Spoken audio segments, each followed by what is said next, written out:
हमारा खास शो बाजार अगले हफ्ते में आपका स्वागत है। इस खास शो के जरिए हम आपको बताते हैं कि शुक्रवार का मार्केट कैसा रहा, हफ्ते का आखिरी कारोबारी दिन बाजार के लिए कैसा रहा और अगले हफ्ते का मार्केट कैसा हो सकता है और खास करके सोमवार को आपके लिए कहां पर कमाई के मौके बन सकते हैं, ये हम आपको बताते हैं। तो आज आपकी तैयारी कराने के लिए हमारे साथ हैं जी बिजनेस के मैनेजिंग एडिटर अनिल सिंघवी। हमारे साथ एक खास मेहमान है ट्रेड स्विफ्ट ब्रोकिंग के संदीप जैन साहब और साथ ही मेरी पूरी रिसर्च टीम तैयार है, जिसमें आशीष से हम जानेंगे आज के बाजार का पूरा एक्शन, संदीप से जानेंगे अदानी पावर और टाटा पावर को क्यों लगा शॉक, और मानसी बताएंगी अगले हफ्ते बाजार के लिए कौन से होंगे अहम इवेंट्स। साथ ही बुलेटिन में आगे बताएंगे एक्सक्लूसिव खबर भी। लेकिन पहले आपको बताते हैं कि आज पूरे दिन शेयर मार्केट में किस तरह का कामकाज रहा है। तो हफ्ते के आखिरी कारोबारी दिन बाजार में कमजोरी देखने को मिली और इंट्राडे में निफ्टी 10,800 के पार निकला, लेकिन टिकने में कामयाब नहीं रह सका और फाइनली 10,800 के नीचे ही बंद हुआ। सेंसेक्स में भी 143 अंकों तक की गिरावट दिखी और 36,600 के नीचे बंद हुआ। आज बाजार में सबसे ज्यादा बिकवाली बैंकिंग और फाइनेंशियल शेयरों में देखने को मिली। इसके चलते बैंक निफ्टी में 500 अंकों से ज्यादा की कमजोरी रही और 22,400 के नीचे बंद हुआ। और अब आपको बताते हैं कि शुक्रवार के मार्केट में विदेशी निवेशकों ने और घरेलू निवेशकों ने कितनी खरीदारी या बिकवाली की है। तो एफआईआईज यानी विदेशी संस्थागत निवेशकों ने कैश मार्केट में 1031 करोड़ रुपए की बिकवाली की है। वहीं डीआईआईज यानी घरेलू संस्थागत निवेशकों ने भी 431 करोड़ रुपए की बिकवाली की है।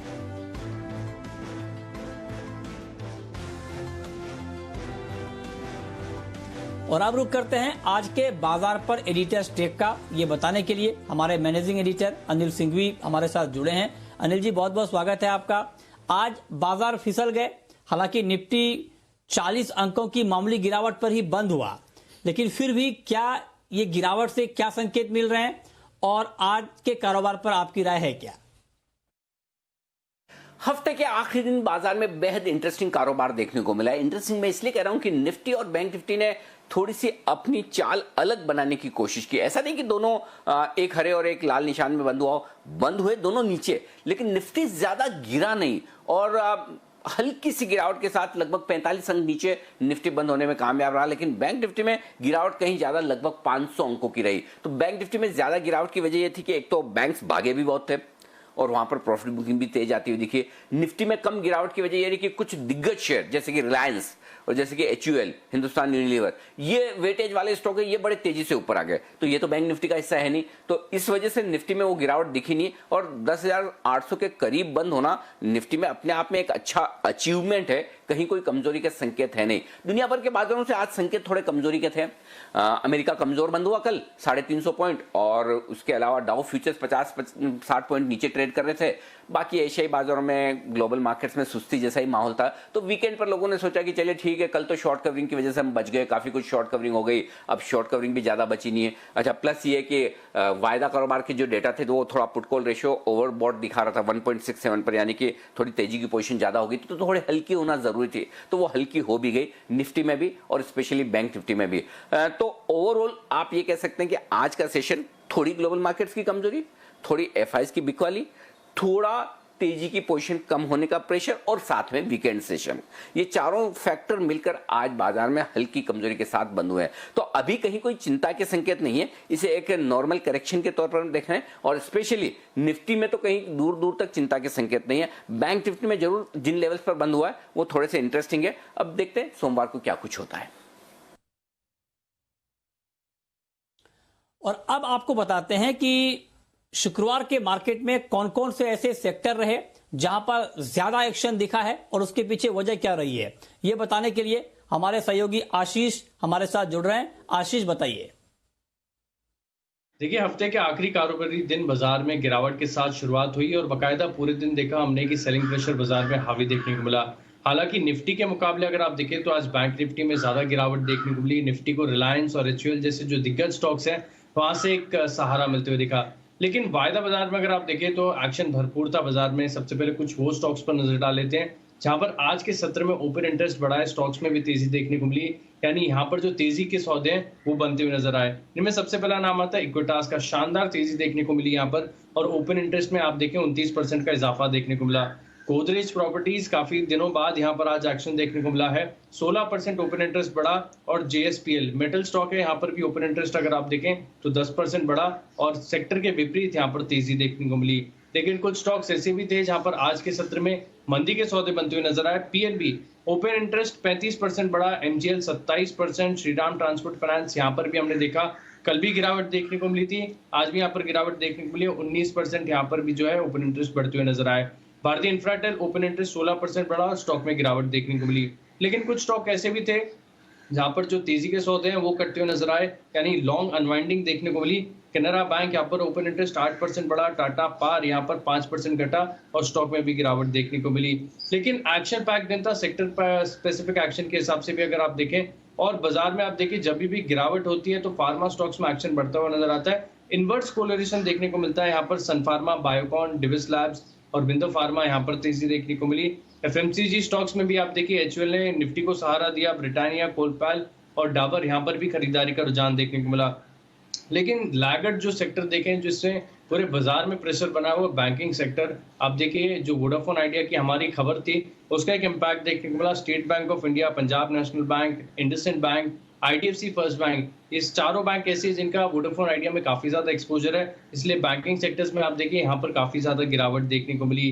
ग्लोबल संकेत कमजोर थे, डाउ जोन्स में गिरावट देखने को मिली फ्यूचर्स में, जिसके चलते आप देखिए JSW steel, Tata steel, Vedanta और नाल्को, चारों जो मेटल स्टॉक्स हैं यहाँ पर गिरावट देखने को मिली। तो आशीष ने बताया कि आज कहां कहां पर एक्शन दिखा है, और अब रुक करते हैं अपने खास मेहमान का। हमारे साथ हैं ट्रेड शिफ्ट ब्रोकिंग के संदीप जैन साहब। संदीप जी, बहुत बहुत स्वागत है आपका कार्यक्रम में। शुक्रवार के मार्केट के मिजाज को देखते हुए मंडे के मार्केट पर आपका अंदाज क्या है, और मंडे को कहां पर ट्रेड लेना चाहिए? या बिल्कुल, देखिए मुझे ऐसा लगता है कि मार्केट्स काफी रेजिलिएंट हैं, और बैंक निफ्टी और निफ्टी का चार्ट डिफरेंट, अनिल जी ने बहुत सही कहा। कुछ तो एक वीकेंड का भी थोड़ा वो रहता है, वीकेंड ब्लूज बोल लीजिए या क्यूज बोल लीजिए, और कुछ ग्लोबल क्यूज बहुत ज्यादा स्ट्रांग नहीं थे, और एक मार्केट इतना चलने के बाद कहीं ना कहीं एक सुस्ती लेता है। बट फिर भी मैं यही कहूंगा कि स्टॉक्स में बहुत अपॉर्चुनिटीज अभी भी, जो अंडर परफॉर्मिंग स्टॉक्स है या जो मार्केट के साथ कैचअप नहीं किए वैसे स्टॉक्स लाने की कोशिश कर रहे हैं। तो वैसा ही एक स्टॉक है वीएसटी इंडस्ट्रीज, जो कि मैंने बहुत बार इस शो में भी 2-3 बार रेकमेंड किया होगा, भले वो वैल्यू पिक के तौर पे या पोजिशनल पिक के तौर पे, बट आज मैं इंट्राडे पिक के तौर पे कर रहा हूं। बहुत अच्छा कंसोलिडेशन हो चुका है, फंडामेंटल्स तो अच्छे है ही है, उसके बारे में सोचना ही नहीं है। One of the best fundamentals है इस सेगमेंट के, सिगरेट्स और ये सब में, प्लस काफी नामचीन इन्वेस्टर्स भी इन्वेस्टेड है इस कंपनी में। तो 3275 के लगभग की आज क्लोजिंग प्राइस थी, और 3370 का टारगेट, 3430 का दूसरा टारगेट, और स्टॉप लॉस 3220 का, ये इंट्राडे की पिक है। और अगर कोई पोजिशनल ट्रेड लेना चाहे नेक्स्ट वीक संदीप जी, तब कहां पर ट्रेड लेना ठीक रहेगा? पोजिशनल पिक के तौर पे फाइन ऑर्गेनिक्स, देखिए ऑलरेडी मैं काफी केमिकल्स और स्पेशलिटी केमिकल्स के स्टॉक्स रेकमेंड कर चुका, और मुझे ऐसा लगता है कि इस सेक्टर में बहुत दम है अभी भी। और ये स्टॉक भी मैंने कुछ दिन पहले 10 की कमाई में भी रेकमेंड किया था। तो फंडामेंटल्स तो सर्टेनली अच्छे है ही हैं, और रिसेंटली आईपीओ भी आया था इस स्टॉक का, तो बहुत बढ़िया लगता मुझे इन लेवल्स पे, और अच्छा कंसोलिडेशन दिखाया, रिस्क रिवॉर्ड बहुत बढ़िया है। 1930 का स्टॉप लॉस लगाए, और 2150 के टारगेट के लिए पोजिशनल पिक के तौर पे इसको लिया जा सकता है। जी ठीक है, तो ये 2 ट्रेड आपके लिए इंट्राडे में, आपको नेक्स्ट वीक मंडे को कहां पर ट्रेड लेना है और पोजिशनली कहां पर ट्रेड लेना आपके लिए ठीक रहेगा, ये संदीप जी ने आपको बताया। आगे बढ़ते हैं, अब रुक करते हैं एक एक्सक्लूसिव खबर का, और खबर बताने के लिए हमारे साथ हैं जी बिजनेस की एग्जीक्यूटिव एडिटर स्वाति खंडेलवाल। स्वाति, बताइए क्या बड़ी एक्सक्लूसिव खबर है आपके पास? टेलीकॉम सेक्टर इस वक्त फोकस में है, और मैं जो कंपनी के बारे में बता रही हूँ, वोडाफोन आइडिया, उससे जुड़ी हुई जो नेगेटिव खबरें हैं उसका इम्पैक्ट हम देखेंगे कई सारे बैंक्स पर यहाँ पड़ते हुए होगा, और उनके लिए एक बेहद नेगेटिव खबर है। खबर क्या है ये कि वोडाफोन आइडिया ने दूसरी बार पेमेंट देने में जो उनकी रेंटल्स थे, एनर्जी रेंटल्स जो उनको देने थे, करीब करीब 4,500 करोड़ रुपीस का जो बकाया था, वो दूसरी बार यहाँ डिफॉल्ट हुआ है, टाइम पे पेमेंट नहीं हुआ है। अब शायद कंपनी अगस्त में कोशिश करेगी वो पेमेंट करने की, बट वो ये छोटी रकम भी नहीं जुटा पा रहे हैं पेमेंट करने के लिए, और इसके चलते सूत्र हमें बता रहे हैं कि जो एजीआर की रकम है, which is far bigger, 54,000 crore rupees तक उनको यहाँ पेमेंट करनी होगी एजीआर में, वो कहाँ से जुटाएंगे, ये एक बड़ा सवाल उठ गया है वोडाफोन आइडिया के ऊपर। पहले भी ये दिक्कतें थी, बट अब चूंकि वो पेमेंट डिफॉल्ट आने लगे हैं और 4,000-5,000 करोड़ रुपए भी कंपनी नहीं दे पा रही है, जो उनकी मंथली उनको पेमेंट देने होते हैं उनकी जो वेंडर्स को, वहां देरी होने के कारण अब जो है प्रोविजनिंग बढ़ने का यहाँ संकेत मिल रहा है। जो सूत्र हमें बता रहे हैं वो ये कि बैंकों की तरफ से इसकी प्रोविजनिंग करनी उनको जरूरी होगी, और इसका असर सीधे सीधे बैंक्स पर पड़ेगा। कौन से हैं वो बैंक्स जिन पर असर पड़ेगा वो बहुत जरूरी है नोट करना। तो मैं बता दूं, आईडीएफसी फर्स्ट बैंक, इनका एक्सपोजर जबरदस्त है, उनको इम्पैक्ट होगा। इंडसइंड बैंक, ये दो प्राइवेट सेक्टर बैंक्स में है। इसके अलावा पब्लिक सेक्टर बैंक्स में आप जानते हैं SBI, bank of Baroda, in banks पर भी नेगेटिव असर पड़ेगा, और ये एक बड़ी तकलीफ वाली बात है वोडाफोन आइडिया के लिए। जो इतना बड़ा सम है वो कैसे जुटाएगी, और अभी छोटे पेमेंट्स भी करने में जो डिफॉल्ट आ रहे हैं, ये अच्छे संकेत नहीं दे रहे हैं। बहुत शुक्रिया स्वाति आपका ये बड़ी एक्सक्लूसिव खबर बताने के लिए। आगे बढ़ते हैं, और अगले हफ्ते बाजार के लिए कौन कौन से अहम इवेंट्स होंगे और जिस पर बाजार की नजर होगी, जिसका इम्पैक्ट मार्केट के ऊपर दिखेगा, ये बताने के लिए मानसी हमारे साथ जुड़ी हैं। मानसी, बताइए।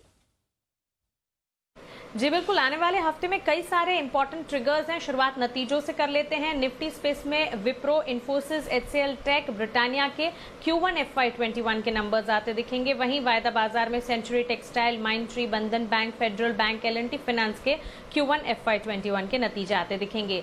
ट्रिगर्स के लिहाज से 13 जुलाई यानी कि सोमवार के दिन पीएमओ की वित्त मंत्रालय के साथ एक बैठक होनी है। इसी दिन रोसारी बायोटेक का आईपीओ खुलने जा रहा है। एलआईसी के आईपीओ के लिए बोली जमा कराने की ये आखिरी तारीख होगी। विप्रो की एजीएम भी इसी दिन होगी, और इसी दिन जून सीपीआई के आंकड़े भी आने वाले हैं। 14 जुलाई जून डब्ल्यूपीआई के आंकड़े आते दिखेंगे। इस दिन एसबीआई और माइंडट्री की एजीएम होने जा रही है। भारत बॉन्ड ईटीएफ का दूसरा चरण 14 जुलाई को खुलने जा रहा है। 15 जुलाई विदेशी उड़ानें इस दिन शुरू होने के अनुमान लगाए जा रहे हैं। साथ ही रिलायंस की एजीएम 15 जुलाई को होगी। बैंक ऑफ जापान का ब्याज दरों पर फैसला इस दिन आता दिखेगा। मुंबई में धारा 144 जो कि 1 तारीख को लगी थी, वो 15 जुलाई को खत्म होगी, यानी कि 15 जुलाई धारा 144 का आखिरी दिन हो सकती है।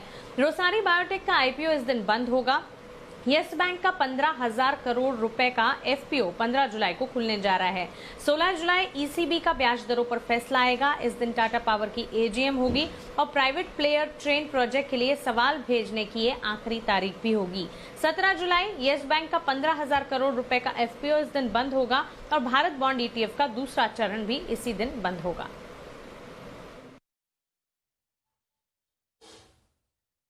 चलिए अब आगे बढ़ते हैं, और अब बात करेंगे एक और महत्वपूर्ण खबर की। अदानी पावर और टाटा पावर को बड़ा शॉक लगा है। ये शॉक क्या है और ये शॉक क्यों लगा है, ये समझाने के लिए, बताने के लिए हमारे सहयोगी संदीप हमारे साथ जुड़े हैं। संदीप, बताइए। देखिए, इनफैक्ट दोनों कंपनी को बड़ा झटका लगा है। गुजरात सरकार ने जो नवंबर 2018 में इनको टैरिफ बढ़ाने का जो ऑर्डर दिया था, वो ऑर्डर उन्होंने वापस ले लिया है। और पूरा ये मामला जो है दरअसल कोल की कीमतों की वजह से, जो कि इंपोर्टेड है इंडोनेशिया से, जिससे इनके मुंद्रा के पावर प्लांट चलते हैं। तो एक तो कोयले की कीमतें, और दूसरा ग्राहकों के जो हित हैं उनको ध्यान में रख के ये फैसला लिया गया है। अब दोबारा पीपीएस के ऊपर विचार होगा। 2000 मेगावाट की सप्लाई अदानी पावर करता है और 1800 मेगावाट की सप्लाई टाटा पावर की ओर से होती है। तो आप अंदाज लगा सकते हैं कितना बड़ा इंपैक्ट इनके ऊपर आएगा। और ये इसलिए है क्योंकि जून में आप देखिए जो कोयले की रेफरेंस कीमतें हैं 4 साल के निचले स्तर पर है, 35% गिरकर $53 प्रति टन के आसपास आ गई। तो ये पूरी तरह से अब इनके हक में आती हुई दिख रही है ये चीज़ें, जिस वजह से अब इनको कीमतें बढ़ाने की जरूरत नहीं, जिस वजह से जो ऑर्डर है वो वापस लिया गया है। पूरा मामला आपको बता दें, दरअसल इसी के ऊपर था कि इंडोनेशिया में कानून बदले थे, उस वजह से कंपनियों का ये कहना था कि हमारे हाथ में चीज़ें नहीं है, हमें कोई कीमतें बढ़ानी पड़ेंगी, तभी हमारे जो पावर प्लांट्स है वो वायबल होंगे, तभी हम प्लांट्स को चला पाएंगे।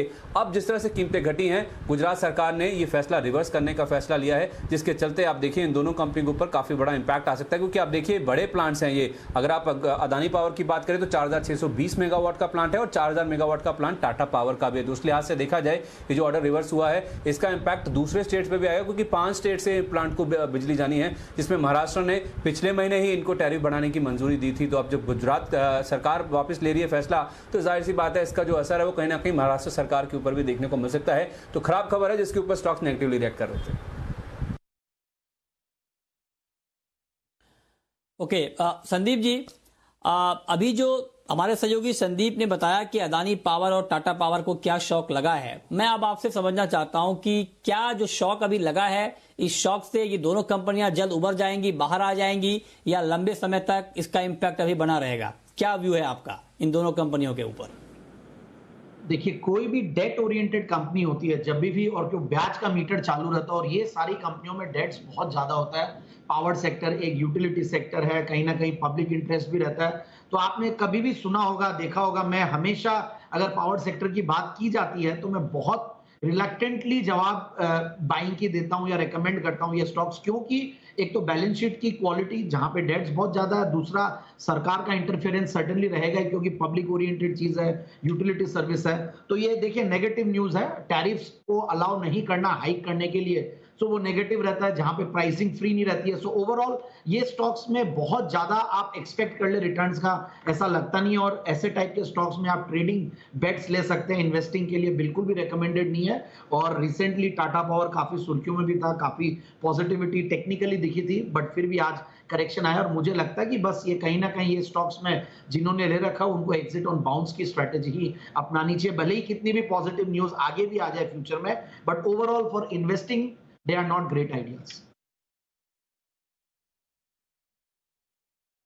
ओके, तो ये ओवरऑल आउटलुक इन दोनों कंपनियों के ऊपर, अदानी पावर और टाटा पावर के ऊपर। लेकिन अब रुक करते हैं हमारी खास पेशकश का, शर्मा जी के ऑप्शन का।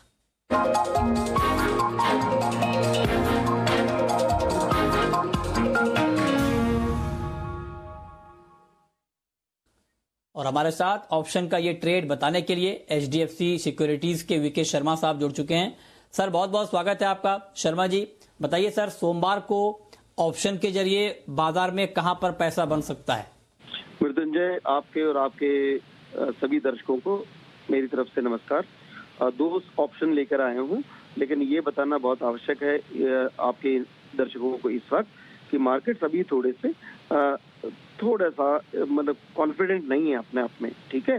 तो मैं अब 2 ऑप्शन दे तो जरूर रहा हूं, लेकिन आपको कोई एक ही चुनना है, वो आपकी चॉइस के लिए दे रहा हूं, ठीक है। तो दोनों नहीं लेने चाहिए, एक ही लेना चाहिए। थोड़ी रिस्क एपेटाइट अपनी जिंदा रखिए। तो जुलाई का हिंदुस्तान लीवर में जुलाई महीने का 2260 का कॉल मैं रिकमेंड करता हूँ। 54 रुपए 7 पैसे का क्लोजिंग था, 70 पैसे का स्टॉप लॉस 41 रुपए और टारगेट है इसका 75 रुपए। एक नए सिरे से इसने वापस अपनी तेजी शुरू की है लीवर ने। भारतीय एयरटेल ऊपर नीचे होता रहा है और 580 के आसपास इसकी ये घूमता है। तो 580 के कॉल 20 रुपए 80 पैसे भी लिया जा सकता है, स्टॉप लॉस 16 और टारगेट है 28 रुपए। लेकिन दोबारा बताना चाहूंगा मृत्युंजय, दोनों में से दर्शक एक ही चुने, उसके लिए अच्छा है। थोड़ा रिस्क एपेटाइट अभी कम करें अपनी। और अब वक्त है ये जानने का कि सोमवार के बाजार में आपकी स्ट्रेटेजी क्या होनी चाहिए, और ये बताने के लिए हमारे मैनेजिंग एडिटर अनिल सिंघवी हमारे साथ बने हुए हैं।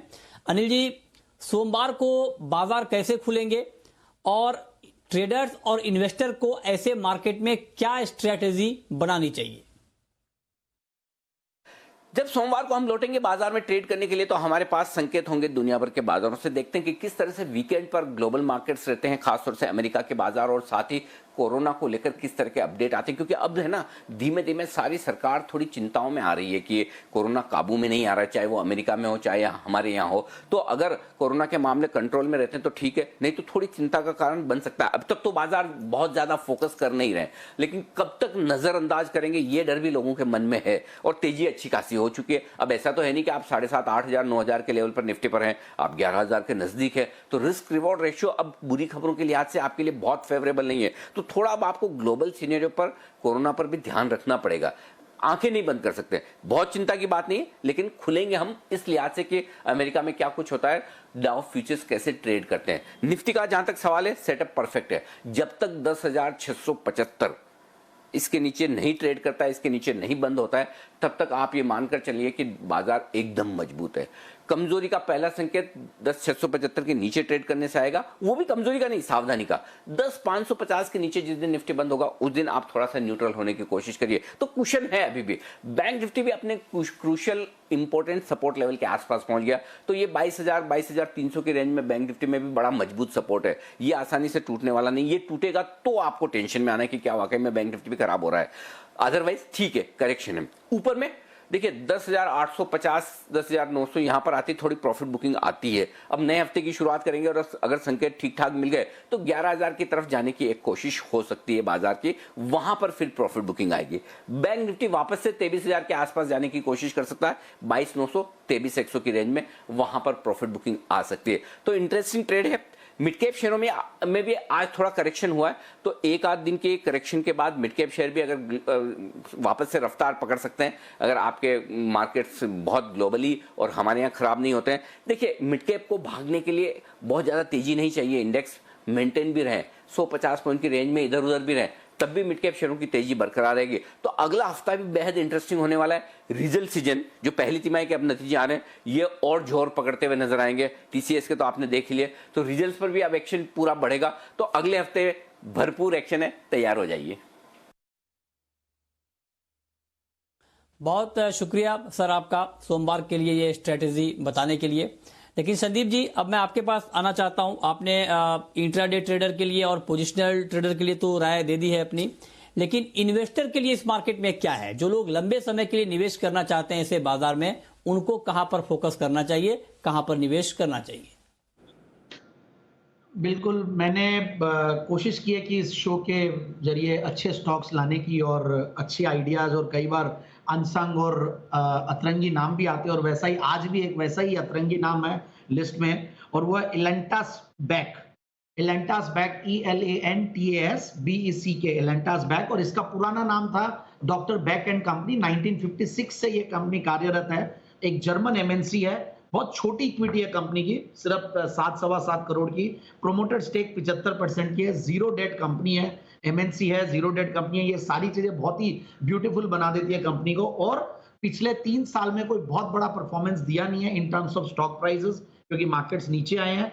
और प्रॉफिट की ग्रोथ पिछले 5 साल में 11-12% से बढ़ी है। और सबसे बढ़िया बात है, रिटर्न ऑन कैपिटल एम्प्लॉय भी बहुत बढ़िया, 18 करीब की। और सबसे उससे भी बढ़िया बात है, ये इंडिया में मार्केट लीडर है लिक्विड इंसुलेशन की सेगमेंट की। इलेक्ट्रिकल इक्विपमेंट्स में कुछ स्पेशलिटी केमिकल्स बनाती है, तो बढ़िया कंपनी है। और ऑल्टाना ग्रुप है, एक स्पेशलिटी केमिकल्स का लीडर है जर्मनी में, वर्ल्ड लीडर है, उसकी ग्रुप की एक कंपनी है। और 35% करीब मार्केट शेयर है इस कंपनी का। तो इन सब को देखता हूं तो ये स्टॉक बहुत बढ़िया लगता है। और फंडामेंटल्स की मैंने बात कर ही ली, और टेक्निकली भी बहुत बढ़िया कंसोलिडेशन है, डाउनसाइड रिस्क बहुत ज्यादा लगता नहीं है। और आराम से ये स्टॉक 2500 तक के टारगेट्स, 2590 के टारगेट्स आने वाले 6 से 9 महीने में अचीव कर सकता है। अच्छा, ठीक है। तो ये लॉन्ग टर्म का एक बढ़िया ट्रेड संदीप जी ने आपको बताया है। अब हम आपको बताते हैं मंडे के लिए ऑप्शन का एक और ट्रेड, और ये बताने के लिए हमारे साथ ट्रेड बुल्स सिक्योरिटीज के सच्चिदानंद उत्तेकर जी हैं। बहुत बहुत स्वागत है सर आपका। आपके हिसाब से मंडे को ऑप्शन में क्या ट्रेड लिया जाए?